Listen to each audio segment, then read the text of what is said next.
Every once in a while, when covering American politics, you notice somebody or something that is atypical, something that's unusual. A candidate who is not just a good person at the right time, who wins a great victory and then holds a seat for a long time. You notice a superstar. And Kari Lake, who right now is currently running in Arizona, is that superstar. I have watched some of the clips related to the story that we're talking about today, and I completely understand why Katie Hobbs, who is her opponent, who is basically a cat lady for the Democratic Party, is afraid to debate her. I understand why Kari Lake has gained so much ground in the state of Arizona, which basically, after John McCain died, seemed like it was going blue for good. And it's because this woman knows how to handle her stuff, and her coattails might be long enough for her to drag Blake Masters along with her to a Senate victory. Now, with that in the backdrop, with you guys being aware of what I'm talking about Kari Lake being a superstar, today we're going to talk about an absolutely potentially devastating story that just was not for Kari Lake's campaign, because recently there was a break-in at Katie Hobbs' campaign headquarters, and this was immediately rushed to judgment blamed on Kari Lake and her ratcheting up the anti-Katie Hobbs rhetoric. Now, we're going to go over this, we're going to slice it up, bring it down, serve it to you guys, but before we get into that, I'm sponsored, so let me chuck it to the sponsor, and then I'll bring it over here, and we'll discuss all of this on the other side. A shocking report shows us that burglaries are up 35%, and considering burglary has one of the lowest clearance rates of any crime, that's not good. That means people are breaking into your homes more, and they're not getting caught, and considering they do on average in terms of damage and theft, $2,800 worth of harm each and every time, it's important that you help yourself gather the evidence necessary in order to prosecute these criminals. This is one of the reasons why I'm partnering with camerabulb.com, because this little stealthy camera can help bring justice in case the worst case scenario follows you. You plug this right into your light bulb slot, works on Wi-Fi so you can monitor it from anywhere, and there's an SD card slot, meaning you can store hours and hours of high quality footage used to turn into evidence in order to protect yourself in case the worst case scenario falls upon you. Now, if you're interested in the camera bulb, you can go to camerabulb.com, get yourself 65% off, 30-day free trial. Trust me, you won't regret it. So Kari Lake is doing absolutely great. She's been gaining grounds on Katie Hobbs in the polls for the race for Arizona governor for a while now, and if you believe one of the most recent latest polls, she's essentially blowing the doors off of this woman, being up 11 points, 4-point margin of error, so her lead would be outside the margin of error, and she looks great going into this gubernatorial race, which is only a week or so away. Obviously, the only thing that could go wrong, the only thing that could ruin this, is some kind of late October surprise that could torch her campaign. Now, by the way, I am not unaware of the fact that there's a red wave going on, that a lot of the ground that Republicans like Senate candidate Dr. Oz have gained recently is due in large part to that red wave. But it is very important for us to identify candidates that are riding ahead of the wave versus behind the wave, and Kari Lake is definitely one of those candidates. If you look at the Blake Masters Senate race, he's just not doing as well as her in the polls, and likely he's going to have to depend on her at the top of the ticket to bring this thing home. The same thing that we're seeing in New York. Lee Zeldin is punching above his weight in the gubernatorial race. By the way, legend of Zeldin, if you're in New York, please, for the love of God, go out and vote for him. But he's also leading in key swing districts, which will likely mean that down ballot, we're going to see some Republican victories due to the fact that he's running a stellar campaign and his opponent is running a campaign directly into the ground. So Kari Lake ahead of the red wave. I understand that she's getting a bump because it's a Republican year, but she's running well ahead of that. Well, Katie Hobbs recently dropped a story about somebody breaking into her campaign headquarters, and she released a photo of this person, and immediately the narrative was set out there, and it was set out there by Katie Hobbs, that this was somehow the fault of Kari Lake, who was leading her in the polls. Now, how you respond to situations like this really determines what level of candidate that you actually are. Normally, what you would do is have people say, this is wrong, this is not good, I don't support this. But Kari Lake respects her voters a lot more than the average politician, so she skipped all of those steps and pointed out that this is clearly a last-minute Hail Mary from Katie Hobbs, the media's anointed candidate, who is just terrified to debate her. And the idea that you would imply that anybody in her campaign was somehow responsible for this break-in is absurd. And she started demanding that the media ask questions to Katie Hobbs about what went on during this break-in. Was anything stolen, etc., etc. I will play you some of this tape because it's absolutely amazing. Yeah, so Katie Hobbs' campaign headquarters was broken into earlier this week, and her campaign manager said in a statement she argued that the incident was a direct result of a concerted campaign of lies and intimidation by you and your allies. Do you have a response to that? That is absolutely absurd. And are you guys buying that? And I can't believe that she would blame my amazing people, or blame me for something like that. I don't even know where her campaign office is. I'm assuming it's in a basement somewhere, because that's where she's been campaigning. And you guys are despicable for falling into that trap.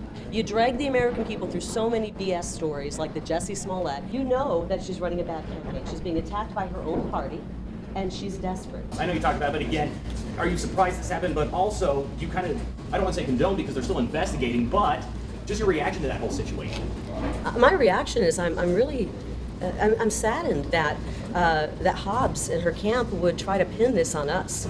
They said that Fetterman in Pennsylvania had the courage to debate, but she doesn't. Why would she? And the fact that you guys are running with this story, shame on you. Now look, Kari Lake is a TV personality, so we're going to understand that in some ways she's just going to be better than the average candidate in responding to certain things, in her delivery of her talking points and all of that, but she's also quite clever on her feet, and she also has great political instincts, because while there are situations where something bad happens to your political opponent that you want to come out as empathetic, she ended up looking into Katie Hobbs' statements, what was implied by those statements, outright stated by those statements, and decided to go with a different tact, which was to basically distance herself from this burglar, which, by the way, they all do. But in the way that she did that was she declared that Katie Hobbs was lying about what happened in this situation while mocking her campaign headquarters, because her campaign is basically running away from Kari Lake. They're cowardly. They refuse to debate,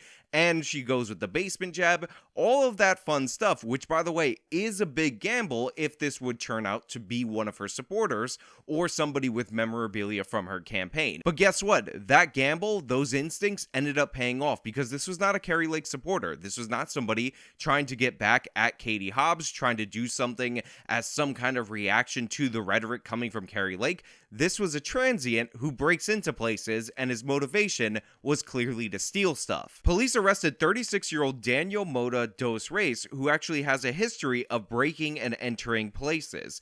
And what was not pushed forward by Katie Hobbs in the initial reporting, and since there was a lack of follow-up questions, this went out there completely unchallenged. What was actually taken from this place was not secret campaign documents or key information on the failing campaign that is Katie Hobbs. It was actually an Apple computer mouse, an Apple keyboard, and a black Nikon camera. Now look, before the guy was caught, Katie Hobbs didn't know that this was somebody who was a serial burglar, somebody who was arrested for burglary earlier the same day at a commercial building stealing other stuff.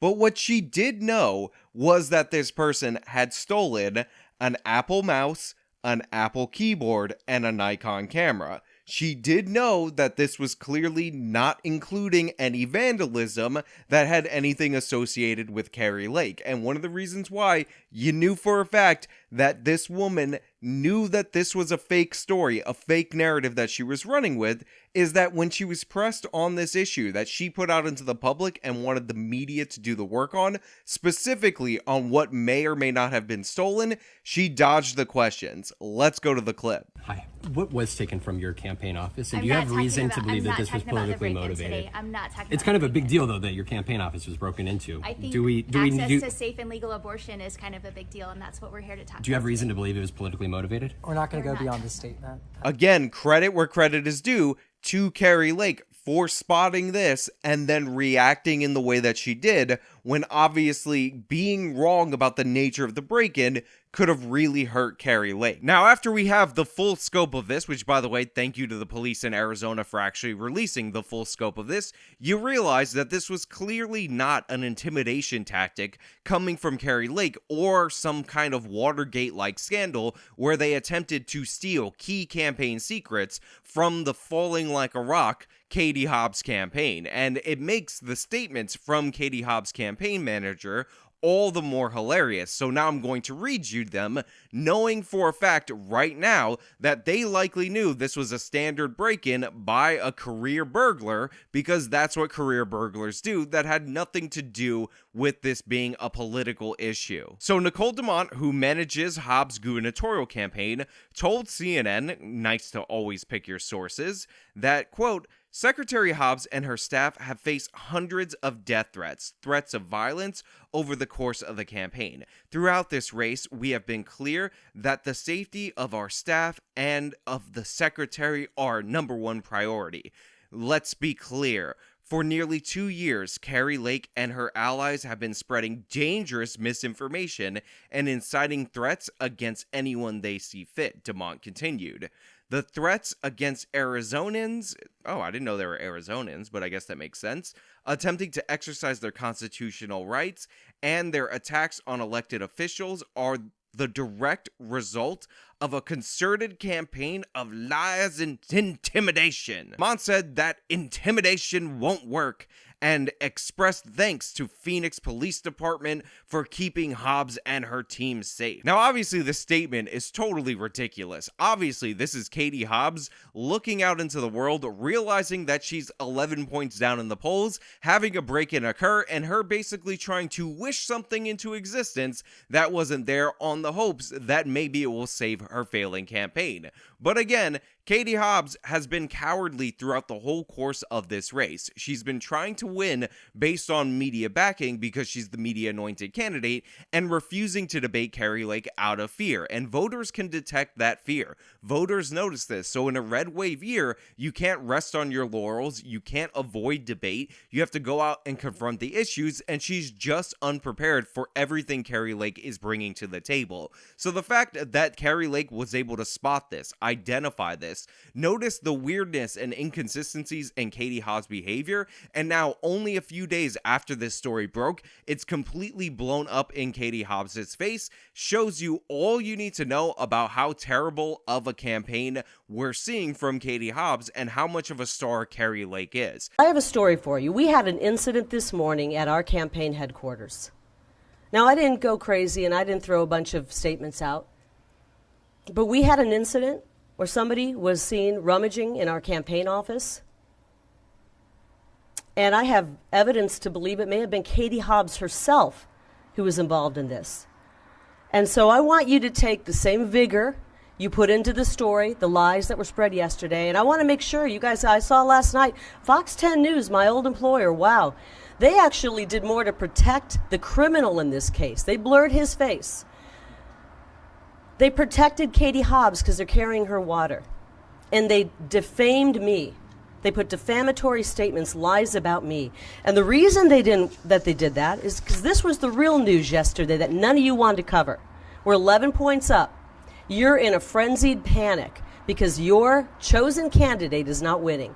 You didn't want to cover this, so you had to run with a completely garbage bullshit story. Shame on each and every one of you. Shame on you. We had an incident this morning at about 6:45 a.m.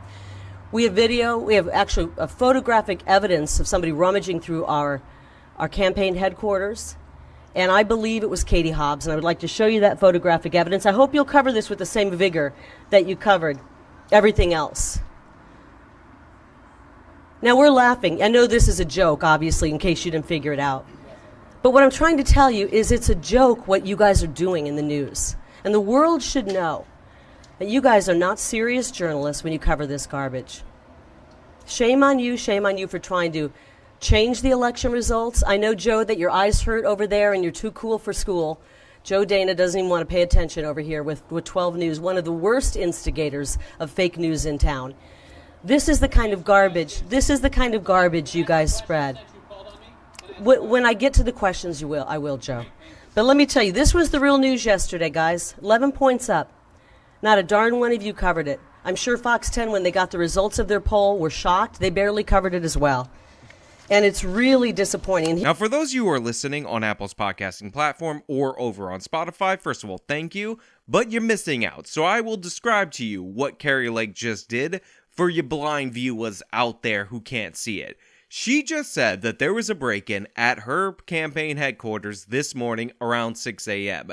Then she held up an image of the suspect, and that image was her opponent, Katie Hobbs, in a chicken costume, which A, mocks the break-in story, which was proven to be a joke, and B, also points out that this woman is still dodging a debate with Kari Lake because she's a coward. By the way, she's also taken shots at Katie Hobbs, saying that John Fetterman's a better debater than her because John Fetterman actually showed up on the stage. This is an utter destruction of a candidate that was anointed as a guardian of the democracy by the left-wing media, and I'm all here for it, and it's gonna ride that wave to the governorship. Out of all the TV personality candidates, this woman is handling her business better than any one of them. And yes, that includes Donald Trump, who would often get into petty, pointless fights with people that don't matter because Kari Lake seems to be more precise and concise in her attacks. And if you were to compare her to somebody like Dr. Oz,